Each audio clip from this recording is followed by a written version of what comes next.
Hi friends, welcome to Aruna teach Kannada YouTube channel. ಇವತ್ತು KSOU ವಿದ್ಯಾರ್ಥಿಗಳು first year ಮುಗಿಸಿ second ಇಯರ್ನಲ್ಲಿ ಯಾರ್ಯಾರು ಓದ್ತಾ ಇದ್ದೀರಾ ಅವರಿಗೆ ಕನ್ನಡ ಪಠ್ಯಕ್ರಮದಲ್ಲಿ ಬರುವಂತಹ ಕಾವ್ಯ ಭಾಗದಲ್ಲಿ ಅಮೃತಮತಿ ಪ್ರಸಂಗ ಯಶೋಧರ ಚರಿತೆಯಲ್ಲಿ ಆಯ್ದುಕೊಳ್ಳಲಾಗಿದೆ. ಈ ಕಾವ್ಯವನ್ನು ಇದನ್ನು ಬರೆತಿರುವಂತಹ ಕವಿ ಜನ್ನ. ಈ ಥರ ಜನ್ನ ಅವರ ಪರಿಚಯವನ್ನು ನಾನು ಸ್ಕ್ರೀನ್ ಮೇಲೆ ಹಾಕಿರ್ತೀನಿ, ನೀವು ನೋಡ್ಕೊಳ್ಳಿ. ಹಾಗೆ ಇದರ ಕಾವ್ಯದ ಉದ್ದೇಶ ಹಾಗೂ ಇದರ ಅರ್ಥವನ್ನು ನಾವು ಇವತ್ತು ತಿಳಿದುಕೊಳ್ಳೋಣ. ವಿಡಿಯೋ ಎಂಡ್ವರೆಗೂ ಸ್ಕಿಪ್ ಮಾಡದೆ ನೋಡಿ, ಓಕೆನಾ?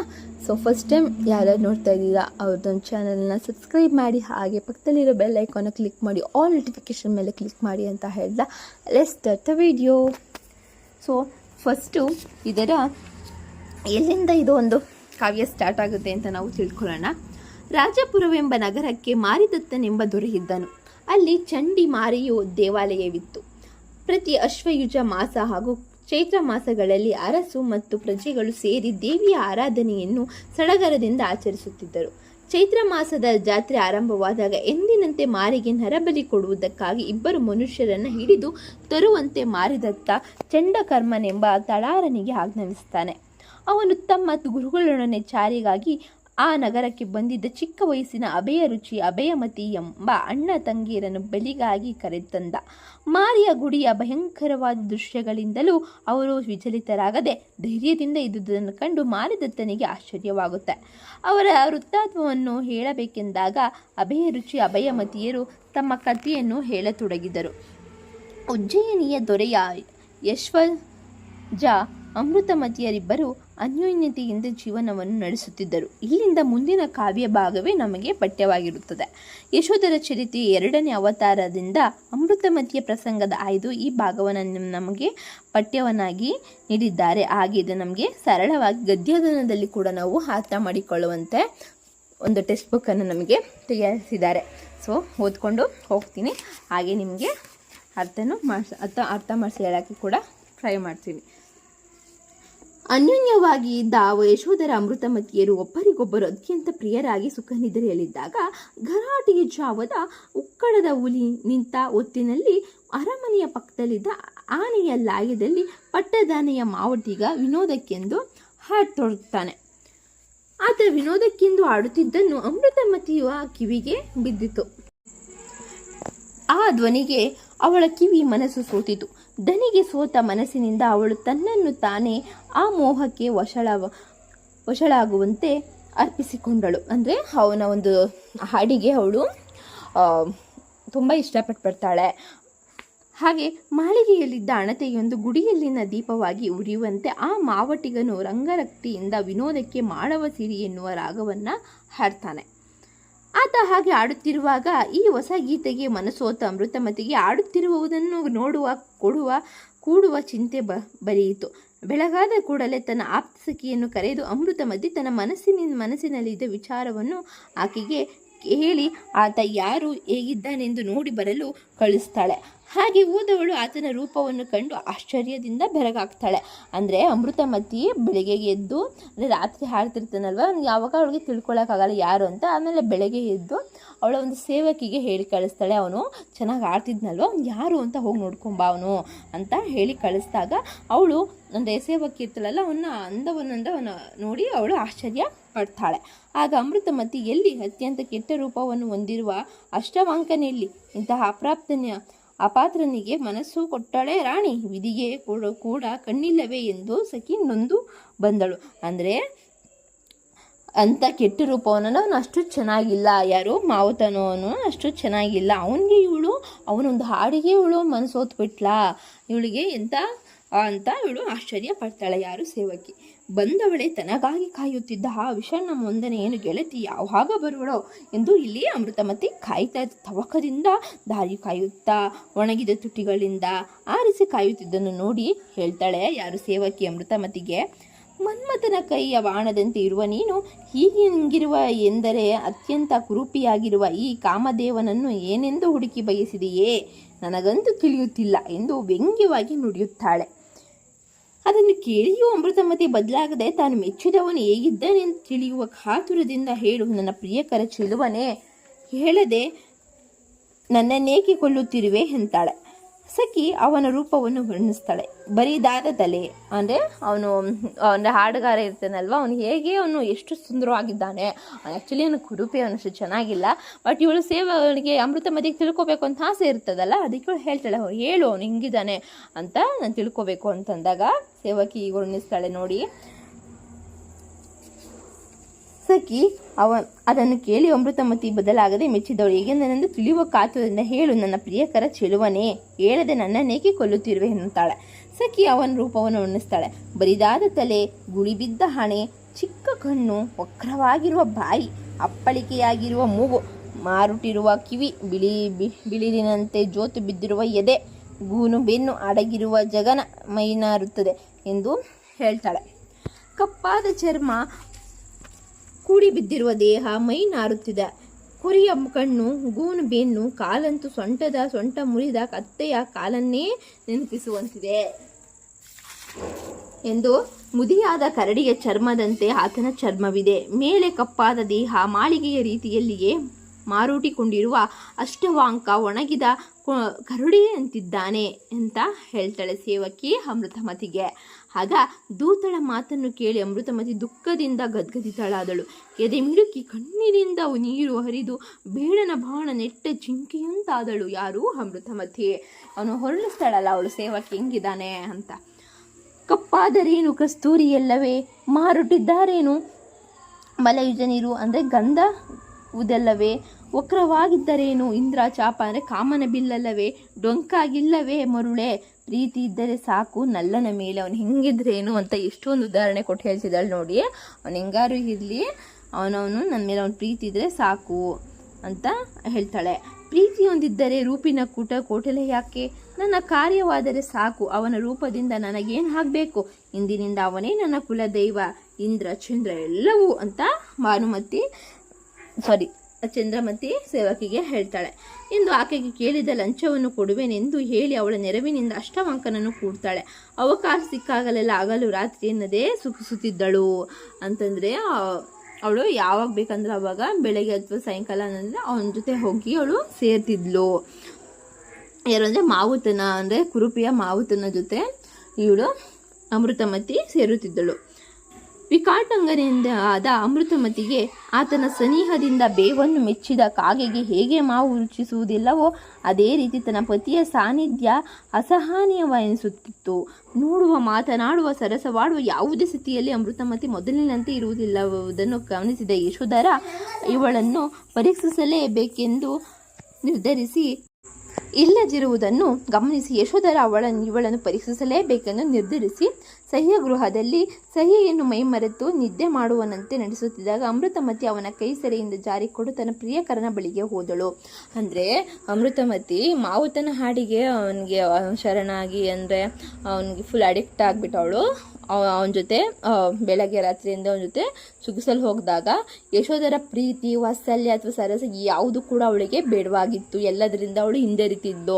ಮೊದಲಿದ್ದ ಥರ ಯಶೋಧರ ಜೊತೆ ಇರಲಿಲ್ಲ. ಯಶೋಧರ ಆದರೂ ಗಂಡ, ಅವನ ಜೊತೆ ಇರಲಿಲ್ಲ, ಆ ಥರ ಇರಲಿಲ್ಲ. ಅದಕ್ಕೆ ಇವನಿಗೆ ಯಶೋಧರಂಗೆ ಡೌಟ್ ಬಂದು ಒಮ್ಮೆ ಒಂದಿನ ಏನು ಮಾಡ್ತಾನೆ, ನಿದ್ದೆ ಮಾಡ್ತಾರೆ, ಅವನು ನಾಟಕ ಮಾಡ್ಕೊಂಡು ಹಾಗೆ ಮಲಗಿರ್ತಾನೆ. ಆಗ ಇವಳು ಮೆಲ್ಲನೆ ಅವನಿಂದ ದೂರ ಹೋಗ್ತಾಳೆ, ಅಂದರೆ ಮಾವುತನ ಜೊತೆ ಹತ್ರ ಹೋಗ್ತಾಳೆ.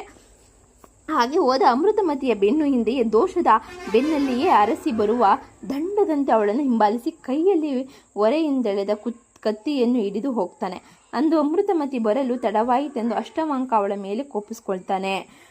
ಕೋಪದಿಂದ ಅವಳು ತಂದಿದ್ದ ಹೂವು, ಗಂಧ, ತಾಂಬೂಲಗಳನ್ನು ಕೆದರಿ ಅವಳ ಕೂದಲನ್ನು ಎಳೆದು ಕಳೆಯ ಗಿಡುಗನು ಎರಗುವ ರೀತಿಯಲ್ಲಿ ಚಾಟಿಯಿಂದ ಬಡಿದ. ಅವಳ ಮುಡಿಯನ್ನು ನಾರನ್ನು ತೆಗೆಯುವಂತೆ ಎಳೆದ. ತನ್ನ ಒರಟಾದ ಬೀಟೆಯಂತಿರುವ ಕಾಲಿನಿಂದ ಅವಳು ಒದೆದ. ಆಗ ಅಮೃತಮತಿ ಕೆರೆಯ ಹಾವು ಹೊರಡುವಂತೆ ಅವನ ಕಾಲ ಮೇಲೆ ಹುರುಳ್ತಾಳೆ. ತಡವಾಗಿರುವುದು ನಲ್ಲನೆ, ನೀನು ನನಗೆ ಬಡಿ, ಅದನ್ನು ನನ್ನ ಮೇಲೆ ಕೋಪಿಸಿಕೊಳ್ಳಬೇಡ. ನೋಡಿ ಅವನು ಯಾವ ಥರ ಬರೀ ಅವಳು ಸ್ವಲ್ಪ ಲೇಟ್ ಆಗಿದ್ದಕ್ಕೆ ಅವನ ಮೇಲೆ ಒಂದು ಅಷ್ಟವಾಂಕ ಅಂದರೆ ಅವನು ಕುರೂಪಿ ಅವಳ ಮೇಲೆ ಏನೆಲ್ಲ ಒಂದು ಕೋಪವನ್ನು ತೀರಿಸ್ತಾನೆ, ಹಿಂಗೆಲ್ಲ ಅವಳಿಗೆ ಹಿಂಸೆ ಕೊಡ್ತಾನೆ ನೋಡಿದ್ರಲ್ವಾ. ಹಾಗೆ ಆಮೇಲೆ ಇವಳು ಹೇಳೋದು ನೋಡಿ, ತಡವಾಗಿರುವುದು ತಡವಾಗಿದೆ ನಲ್ಲನೆ, ನೀನು ನನಗೆ ಹೊಡಿ, ಆದರೆ ನನ್ನ ಮೇಲೆ ಕೋಪ ಮಾಡ್ಕೊಂಬೇಡ. ಹಾಗೆ ಆ ರಾಜನನ್ನು ಪಾತಕ ನನ್ನನ್ನು ತೊಡೆಯ ಮೇಲೆ ಕುರಿಸಿಕೊಂಡು ಸರಸವಾಡಿದ್ದರಿಂದ ನನಗೆ ತಡವಾಯಿತೆಂದು ತನ್ನ ತಪ್ಪಿಗೆ ಕಾರಣವನ್ನು ನೆಟ್ಟಳೆ. ನೋಡಿ ಅವನಿಗೆ ಅಂದರೆ ಮಾವುತನಿಗೆ ಅಷ್ಟನ್ನು ಅಷ್ಟವಂಕನಿಗೆ ಅವಳು ಹೇಳೋದು ನೋಡಿ, ಅವನು ನನ್ನ ಗಂಡನದ ಪತಿ ಅಂತ ಹೇಳಲ್ಲ, ಅವನ ರಾಕ್ಷಸ ಅಂತ ಅವಳು ಹಿಂಗೆ ಅವನು ಪಾಪ ಹೇಳ್ತಾಳೆ. ಅವನು ನನ್ನ ಜೊತೆ ಸರಸವಾಡುತ್ತಿದ್ದಂಗೆ ತಡವಾಯಿತು, ನನ್ನ ತಪ್ಪಿಗೆ ಕಾರಣವನ್ನು ಅವಳು ಹೇಳ್ತಾಳೆ. ಕಿವಿಗೆ ಸವಿಯಾಗಿರುವ ಧ್ವನಿ, ಕಣ್ಣಿಗೆ ಸವಿಯಾಗಿರುವ ರೂಪ ನಿನ್ನದು. ಗಜವೆಂಡಗದ್ ನನಗೆ ನೀನೊಬ್ಬ ಇದ್ದರೆ ಸಾಕು, ಇಲ್ಲದಿದ್ದರೆ ನಾನು ಸಾಯುವವಳೆ. ಈ ಲೋಕದಲ್ಲಿನ ಗಂಡಸರೆಲ್ಲರೂ ನನ್ನ ಸಹೋದರರೇ, ನನ್ನನ್ನು ನಂಬು ಅಂತ ಅಂತಾಳೆ. ಅಂದರೆ ಅವಳ ಗಂಡನನ್ನು ಸೇರಿಸಿ ನನ್ನ ಸಹೋದರನೇ ಅಂತ ಅವಳು ಹೋಲಿಕೆ ಮಾಡಿ ಹಿಂಗೆ ಹೇಳ್ತಾಳೆ ನೋಡಿ. ಅವನ ಮೇಲಿರುವಂತಹ ಆಸೆಗೆ, ಯಾರೋ ಅಷ್ಟವಂಕನ ಮೇಲಿರುವ ಆಸೆಗೆ.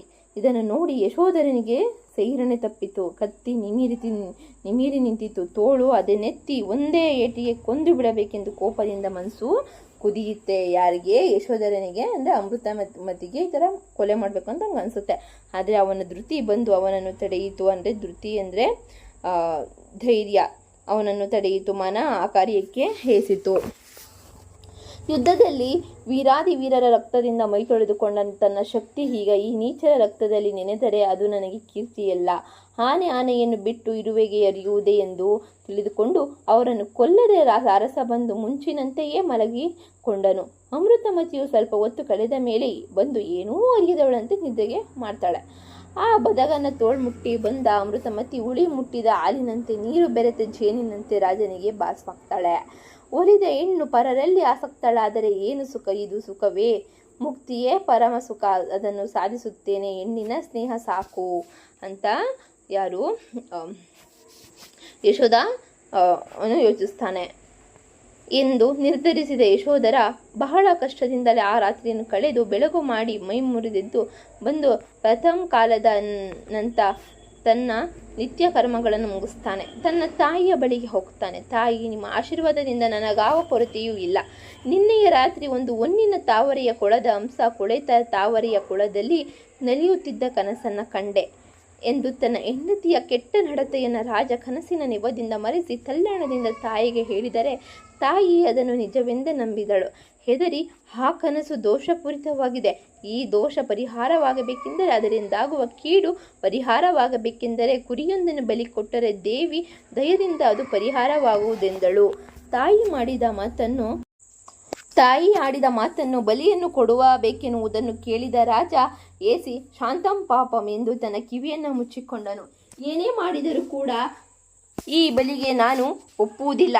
ಈಗಲೋ ಆಗಲೋ ಸಾಯುವ ಕುದುರೆಗೆ ಬುದ್ಧಿವಂತನಾದವನು ಹುಲ್ಲು ಹಾಕಿ ಕೆಡುವನೇ ಜೀವನವು ಹಾಗೆ ಎನ್ನುತ್ತಾನೆ ರಾಜ. ತಾಯಿ ತನ್ನ ಮಾತನ್ನು ತೆಗೆದುಹಾಕಬೇಡ, ಗುರುವಚನವನ್ನು ಉಲ್ಲಂಘಿಸಬಾರದು. ಇದನ್ನು ನೀನು ಆದ್ದರಿಂದ ಮಾಡು. ಧರ್ಮದಿಂದಲೇ ಶಾಂತಿ ಎಂದು ಅನುಸರಿಸಬೇಕಲ್ಲವೇ? ಹೇಳು ಎಂತಾಳೆ. ಇದನ್ನೇ ಧರ್ಮವೆಂದು ಬಗೆದರೆ, ಅವಿವೇಕದಿಂದ ಈ ರೀತಿಯ ಶಾಂತಿಯನ್ನು ಮಾಡಿದರೆ, ಬೇತಾಳ ಮೂಡುವ ರೀತಿಯಲ್ಲಿ ಹಿಂಸೆಯನ್ನು ಮಾಡಿದರೆ ಅದರ ಪರಿಣಾಮದ ಕೇಡನ್ನು ಹೇಗೆ ಎದುರಿಸುವುದು ಎಂದನು ರಾಜ. ಕೊನೆಗೆ ತಾಯಿ ಹೇಳಿದಳು, ಹಾಗಾದರೆ ಒಂದು ಹಿಟ್ಟಿನ ಕೋಳಿಯನ್ನಾದರೂ ಬಲಿ ಕೊಡಲು ಒಪ್ಪು. ಇಲ್ಲದಿದ್ದರೆ ತಾನೇ ದೇವಿಗೆ ಬಲಿಯಾಗಿ ತೊಂದರೆಯನ್ನು ಪರಿಹರಿಸುವೆ ಎಂತಾಳೆ. ಹಿಂಸೆಗೆ ಒಪ್ಪದರೆ ಕೇಡು, ಒಪ್ಪದಿದ್ದರೆ ಮಾತೆಯ ಮರಣ. ಈ ಉಭಯ ಸಂಕಟದಲ್ಲಿ ಸಿಕ್ಕಿದ ಯಶೋಧರ ತಾಯಿಯ ಪ್ರೇಮದ ಮೋಹಕ್ಕೆ ಕಟ್ಟುಬಿದ್ದು ಮುಂದೆ ಯಾವ ಪಾಪ ಕಾದಿದೆಯೋ ಎಂದು ಚಿಂತಿಸುತ್ತಲೇ ಈ ಹಿಟ್ಟಿನ ಕೋಳಿಯ ಒದೆಗೆ ಒಪ್ಪುತ್ತಾನೆ. ಯಾರು? ಯಶೋಧರ. ನಂತರ ಬಣ್ಣದ ಆ ಹಿಟ್ಟಿನ ಕೋಳಿ ನೋಡಲು ತುಂಬಾ ಆಕರ್ಷಕವಾಗಿರುತ್ತದೆ.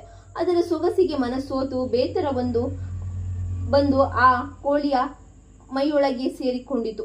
ತಾಯಿಯ ಹರಕೆಯಂತೆ ಮಗ ಕೋಳಿಯನ್ನ ವಧಿಸಿದನು. ಹಾಗೆ ಕೊಂದ ತಕ್ಷಣವೇ ಕೋಳಿಯ ತಲೆ ಬೇರ್ಪಟ್ಟು ಅದರಿಂದ ಕೊಕ್ಕೊ ಎನ್ನುವ ಶಬ್ದ ಹೊರಬಂದಿತು ಮತ್ತು ಮುಂದಿನ ದುರಂತಗಳನ್ನು ಕೂಗಿ ಕರೆಯುವಂತೆ ಹೊರಗೆ ನೆಗೆಯಿತು. ಒಡೆದ ತಕ್ಷಣ ಹೊರಬಂದ ಕೋಳಿಯ ಕೂಗನ್ನು ಕೇಳಿ ಯಶೋಧರ ಕೈಯ ಕತ್ತಿ ಕೆಳಗೆ ಬಿದ್ದು ಗರ ಬಡಿದವನಂತೆ ಯಶೋಧರ ದಿಗ್ಭ್ರಾಂತನಾಗುತ್ತಾನೆ, ಆಗಿ ನಿಲ್ತಾನೆ. ನಾನೇಕೆ ಕನಸೆಂದು ಹೇಳಿದನೋ, ತಾಯಿ ಇದೇಕೆ ಈ ಬಲಿಯನ್ನು ಕೊಡುವುದಕ್ಕೆ ಮನಸ್ಸು ಕೊಟ್ಟಳೋ, ಈ ಕೃತಕವಾದ ಕೋಳಿ ಅದೇಕೆ ಕೂಗಿದದೋ ಒಂದೂ ತಿಳಿಯುವುದಿಲ್ಲ. ವಿಧಿಯ ಉಲ್ಲಾಸವನ್ನು ತಿಳಿಯುವವರ್ಯಾರು ಎಂದು ಕೇಳುತ್ತಾನೆ ಯಶೋಧರ. ಅಮೃತಮತಿ ಎಂಬ ಪಾತಕಿಯ ಮಾಯೆಯೇ ಬನವಾಯಿತು. ಚಂದ್ರಮತಿ ಎಂಬ ತಾಯಿಯ ಬಲಿಯ ಮಾತು ನನಗೆ ಬಲೆಯಾಯಿತು. ಆತ್ಮವೆನ್ನುವ ಚಿಂಕಿಗೆ ಈ ಹಿಂಸೆಯೇ ಅಮೋಘವಾದ ಬಾಣವಾಗಿ ಕೆಡವಿತು ಎಂದು ಮನದಲ್ಲಿಯೇ ಮರುಗಿ ನೊಂದು ತಳಮಳದಿಂದ ಮನೆಗೆ ಹಿಂತಿರುಗಿ ಬಂದು ಈ ರಾಜ್ಯದ ವ್ಯವಹಾರವೇ ನನಗೆ ಬೇಡವೆಂದು ರಾಜ್ಯವನ್ನ ತೊರೆಯಲು ಸಿದ್ಧನಾಗ್ತಾನೆ. ಸೊ ಇದರ ಒಂದು ಸ್ಮಾಲ್ ಸಾರಾಂಶವನ್ನು ನೋಡೋಣ. ಇನ್ನೂ ನಿಮಗೆ ಬೆಟರ್ ಆಗಿ ಅರ್ಥ ಆಗುತ್ತೆ. ಜೀವನದಲ್ಲಿ ಸರಿಯಾದ ಶ್ರುತಿ ಕೌಶಲ ಮತಿಗಳನ್ನು ಹೊಂದಿದ್ದು ವ್ಯವಹರಿಸಿದರೆ ಅವರನ್ನು ಪ್ರಜ್ಞಾವಂತರೆಂದು ಕರೆಯಬಹುದು. ಇಲ್ಲಿ ಅಂತಹ ಯಾವ ಪ್ರಜ್ಞೆಯಾಗಲಿ ಮೌನ್ಯಗಳನ್ನಾಗಲಿ ಇಟ್ಟುಕೊಳ್ಳದೆ ಪಾತಕಗಳನ್ನೇ ಮಾಡಿ ನರಕಕ್ಕೆ ಹೋದ ಅಮೃತಮತಿಯ ಕಥೆಯನ್ನು ಜನ್ನ ನಿರೂಪಿಸಿದ್ದಾನೆ. ಯಶೋಧರ ಚರಿತೆಯಲ್ಲಿನ ಅತಿ ಮುಖ್ಯವಾದ ಪ್ರಸಂಗವಿದು. ಅಮೃತಮತಿ ರಾಣಿಯಾಗಿದ್ದಳು. ಯಶೋಧರನ್ನು ಪತಿಯಾಗಿ ಪಡೆದಿದ್ದಳು.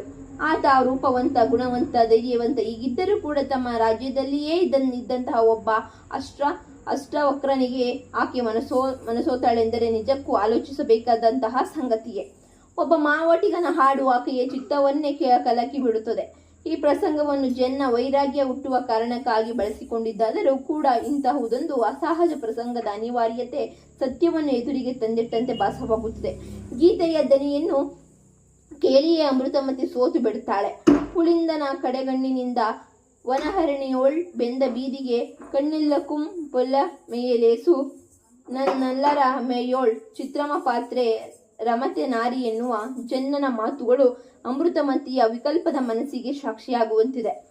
ದೂತೆಯು ಆತನ ಅಸಹ್ಯಕರವಾದ ರೂಪವನ್ನು ವಿವರಿಸಿದರೂ ಅಮೃತಮತಿಗೆ ಅಸಹ್ಯವಾಗುವುದಿಲ್ಲ. ಕರಿದಂದಾಡೊಡೆ ಕತ್ತೂರಿಯಂ ಮುರಿದುದಾಡೋ ಮಲಯುಜಗಳು ಎಂದು ಆ ರೂಪವನ್ನೇ ಪ್ರೀತಿಸ್ತಾಳೆ. ತಾನು ತಡವಾಗಿ ಓದುವುದಕ್ಕಾಗಿ ಬಡಿದ ಆ ಮಾವಟಿಗನ ಕಾಲ ಮೇಲೆ ಕೆರೆ ಪೊರಳುವಂತೆ ಪೊರಳದೊಳ್ ಎನ್ನುವಾಗ ಜನ್ನನ ಕಾವ್ಯ ಕೌಶಲ ಚಿತ್ರವೊಂದನ್ನು ಕಣ್ಮುಂದೆಯೇ ಅರವಿದಂತೆನಿಸುತ್ತದೆ.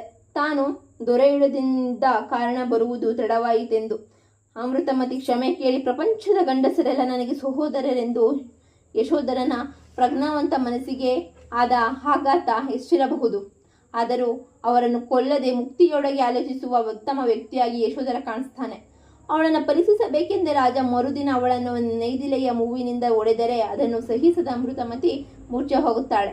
ಇದು ನಿನಗೆ ಬಂದ ಸಾವು ಹೇಗೋ ದೈವದಿಂದ ಪರಿಹಾರವಾಯಿತು.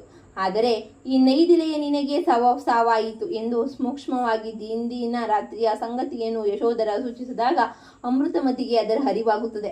ಯಶೋಧರ ತಾಯಿಯ ಬಳಿ ಸೂಕ್ಷ್ಮವಾಗಿ ಕನಸಿನ ರೂಪದಲ್ಲಿ ಒಂದಾವರೆ ಕೊಳದ ಅಂಶ ಕೊಳೆತ ತಾವರೆಯ ಕೊಳದಲ್ಲಿ ಆಡುತ್ತಿತ್ತು ಎಂದು ಹೇಳಿದಾಗ ತಾಯಿ ಬಲಿಯನ್ನು ಕೊಡಲು ಹೇಳ್ತಾಳೆ. ಹಿಟ್ಟಿನ ಕೋಳಿಯ ಚಂದವನ್ನು ನೋಡಿ ಬೆಂತರ ಸೇರಿ ಕೋಳಿಯನ್ನು ಕೊಂದಾಗ ಹೊರಬರುತ್ತದೆ. ಆಗ ಯಶೋಧರ ತಾನು ಮಾಡಿದ ಹಿಂಸೆಯನ್ನು ಪರಿಹರಿಸಿಕೊಳ್ಳಲು ರಾಜ್ಯವನ್ನೇ ತ್ಯಜಿಸಲು ಪ್ರಯತ್ನಿಸುತ್ತಾನೆ. ತಾಯಿಯ ಮೋಹ, ಪತ್ನಿಯ ಮೋಸದ ನಡುವೆ ಸಿಕ್ಕಿ ತೊಳಲಾಡುವ ಯಶೋಧರನ ಚಿತ್ರಣ ಜನ್ನನಲ್ಲಿ ಸಂಘರ್ಷಗಳ ಪ್ರತಿಮೆಯಾಗಿ ಮೂಡಿಬಂದಿದೆ. ಯಶೋಧರ ಚರಿತೆಯು ಜೈನ ಪುರಾಣಗಳ ಬಾವಳಿಗಳನ್ನು ಒಳಗೊಂಡಿರುವಂತೆಯೇ ಲೌಕಿಕ ಕಾವ್ಯದ ಕೌಟುಂಬಿಕ ಸಂಘರ್ಷದ ಸಂಗತಿಗಳನ್ನು ಹಾಗೂ ಗಂಡು ಹೆಣ್ಣಿನ ಪ್ರೇಮದ ವಿಚಿತ್ರ ವಿನ್ಯಾಸಗಳನ್ನು ಮೈಗೂಡಿಸಿಕೊಂಡಿದೆ. ಸಾಂಪ್ರದಾಯಿಕ ಲೌಕಿಕ ಆಗಮಿಕ ಸಮನ್ವಯಗಳಿಗಿಂತ ಭಿನ್ನವಾಗಿ 13ನೇ ಶತಮಾನದ ಕರ್ನಾಟಕ ಜೈನ ಧರ್ಮದ ಮುಕ್ತ ಹಾಗೂ ತೆರೆದುಕೊಳ್ಳುವ ಚಲನೆಯ ತಲ್ಲಣಗಳನ್ನು ಇಂದು ಬಿಂಬಿಸುತ್ತದೆ. ಯಶೋಧರ, ಚಂದ್ರಮತಿ, ಅಮೃತಮತಿ, ಅಷ್ಟವಾಂಕ ಇವರ ಸಂಬಂಧಗಳನ್ನು ಸಮಸ್ಯೆಗಳ ಸಂಕೀರ್ಣತೆಯ ತಾಯಿ, ಮಗ, ಗಂಡ, ಹೆಂಡತಿ, ಪ್ರಣಯಪ್ಪ, ಕಾಮಿ ಹೀಗೆ ಭ್ರಮಣಗೊಳ್ಳುತ್ತಾ ಕುತೂಹಲ ಹುಟ್ಟಿಸುತ್ತಾ ರಹಸ್ಯ ಕಥನವಾಗಿ ಮುಕ್ತಾಯವಾಗುತ್ತದೆ. ಒಟ್ಟಾರೆಯಾಗಿ ಯಶೋಧರ ಚರಿತೆಯ ಅಮೃತಮತಿಯ ಪ್ರಸಂಗ ದಾರ್ಶನಿಕವಾಗಿ ಹಾಗೂ ಮನೋವೈಜ್ಞಾನಿಕವಾಗಿ ಒಂದು ಅದ್ಭುತವಾದ ಹೊಳಹುಗಳನ್ನು ಕೂಡ ಬಲ್ಲಂತಹ ಮಹೋನ್ನತ ಮತ್ತು ಸುಂದರ ರೂಪಕವಾಗಿ ಇಲ್ಲಿ ಮೂಡಿ ಬಂದಿದೆ. ಸೊ ಫ್ರೆಂಡ್ಸ್, ಇವತ್ತಿಗೆ ಈ ಒಂದು ಯಶೋಧರ ಚರಿತೆಯ ಕಾವ್ಯವನ್ನು ನಿಮಗೆ ಸಾಧ್ಯವಾದಷ್ಟು ನಿಮಗೆ ಅರ್ಥ ಮಾಡಿಸಿದ್ದೀನಿ, ಅರ್ಥ ಆಗಿರುತ್ತೆ ಅಂತ ತಿಳ್ಕೊಂಡಿದ್ದೀನಿ. ಹಾಗೆ ಕೊನೆವರೆಗೂ ವಿಡಿಯೋ ಸ್ಕಿಪ್ ಮಾಡಿ ನೋಡಿದ್ದಕ್ಕೆ ಥ್ಯಾಂಕ್ ಯು ಹೇಳ್ತಾ, see you the next video, wait ಮಾಡ್ತಾ ಇಡಿ ಅಂತ ಹೇಳ್ತಾ, ಇನ್ನೊಮ್ಮೆ ಹೇಳ್ತೇನೆ, ಇಷ್ಟ ಲೈಕ್ ಮಾಡಿ, ಸಬ್ಸ್ಕ್ರೈಬ್ ಮಾಡಿ, ಹಾಗೆ ಆಲ್ ನೋಟಿಫಿಕೇಶನ್ ಮೇಲೆ ಕ್ಲಿಕ್ ಮಾಡಿ ಅಂತ ಹೇಳ್ತಾ, see you the next video. Bye, take care.